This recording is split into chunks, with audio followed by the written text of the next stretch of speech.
শাহেনশা কি পারবে পারিকে জেল থেকে ছাড়িয়ে আনতে? বিস্তারিত জানতে সম্পূর্ণ ভিডিওটি দেখতে থাকুন। আসসালামু আলাইকুম প্রিয় দর্শক, সবার কি অবস্থা? হাজির হয়ে গেলাম দীপ্ত টিভির নিবেদিত দেনাপাওনা নাটকের 233তম পর্বে কী সব ঘটতে চলছে তার অগ্রিম খবর নিয়ে। অলরাইট, এই পর্বে আপনারা দেখতে পারবেন শাহেনশা এবার পারিকে ছাড়ানোর জন্য ইরফানের সাথে যোগাযোগ করার সিদ্ধান্ত নেবে এবং এক পর্যায়ে সে ইরফানের বাড়িতে চলে যাবে এবং সেখানে গিয়ে ইরফান বলে ডাকাডাকি করবে। আর ঠিক তখনই উপর থেকে নিচে নেমে আসবে ইরফানের মা। ইরফানের মা বলবে, কি ব্যাপার, এত জোরে জোরে কে চিৎকার করছে? ভুলে যাবেন না এটা একটা ভদ্রলোকের ঘর। আর এই কথা শুনে শাহেনশা বলবে, ও আচ্ছা তাই বুঝি। তো ভদ্রলোকের ঘরের ভদ্র যে বউটা রয়েছে সে যে এখন জেলে আছে সেটা কি ভদ্রলোকের লোকেরা জানে? আর এই কথা শুনে চমকে যাবে ইরফানের মা। ইরফানের মা বলবে, এটা আপনি কি বলছেন?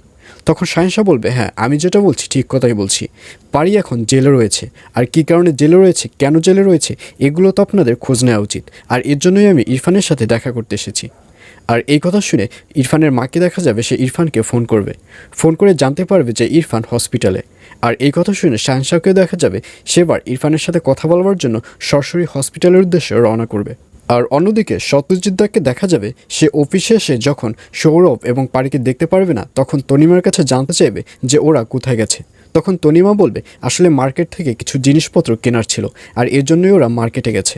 তখন সত্যজিৎদা বলবে, তাড়াতাড়ি তুমি সৌরভকে ফোন দিয়ে বলো ওরা যেন তাড়াতাড়ি এখানে চলে আসে। আর এই কথা শুনে তনিমা সৌরভকে ফোন করবে।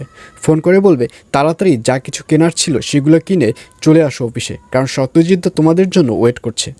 আর এই কথা শুনে সৌরভ বুঝতে পারবে যে তনিমা একা একা সত্যজিৎদাকে হ্যান্ডেল করতে পারছে না। আর এর জন্যই সৌরভকে দেখা যাবে সে নিজেই তাড়াতাড়ি অফিসে চলে আসবে। এবং সৌরভকে একা দেখে সত্যজিৎদা বলবে, কী ব্যাপার, তুমি একা কেন, পারমিতা কোথায়? তখন সৌরভ কোনো কিছুই লুকাবে না, সৌরভ সকল সত্য কথাগুলো বলে দেবে। তখন সত্যজিৎদা বলবে, আমি তোমাদের উপর অনেক ভরসা করেছিলাম, আমি পারির উপর ভরসা করেছিলাম, কিন্তু আমার সকল ভরসা ভেস্তে গেল। আর এই কথা শুনে তনিমা বলবে, শোনেন, আপনি আমাদের উপর যে ভরসা করেছেন আশা করি সে ভরসা আমরা রাখব।